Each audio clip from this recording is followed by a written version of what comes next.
मु सरोज कुमार बोईती कोठार primary school सहकारी शिक्षक भाव कार्य करुँची। आज हूँ जनवरी 23 तारीख सुभाष चंद्र बोस जयंती।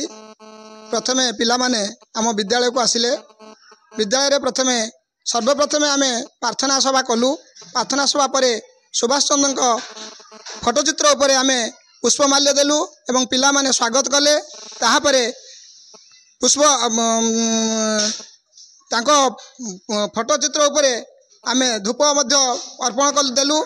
तापरे पिला मानकु कहवा पाई नेताजी विषय कहलु एवं पिला माने कहले आमर भाषण प्रतियोगिता हला। तापरे शिक्षक शिक्षयित्री माने सुभाष चंद्र बोस उपरे किछि पिला मानकु भाषण मध्य देले। आज तापरे आम पिला मानक पई मध्याह्न भोजन कार्यक्रम मध्य थिला। मध्याह्न भोजन पिला खाई तापरे विद्यालय विदाय नेले।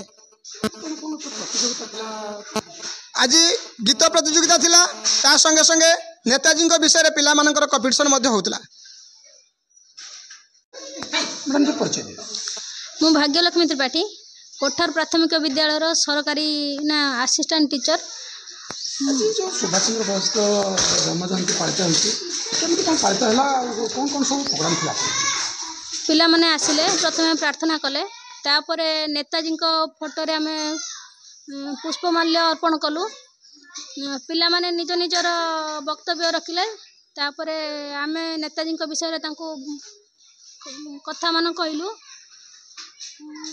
तापरे पिला मानक मध्य गोटे भाषण प्रतियोगिता होता। पिला माने भी गल्प कथन प्रतियोगिता होता। सब करछु।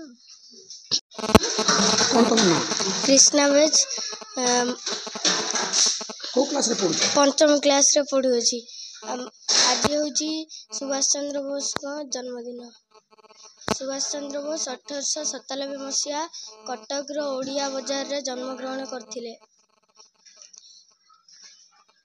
सब कौन तुम स्कूल सब प्रोग्राम थिला सब?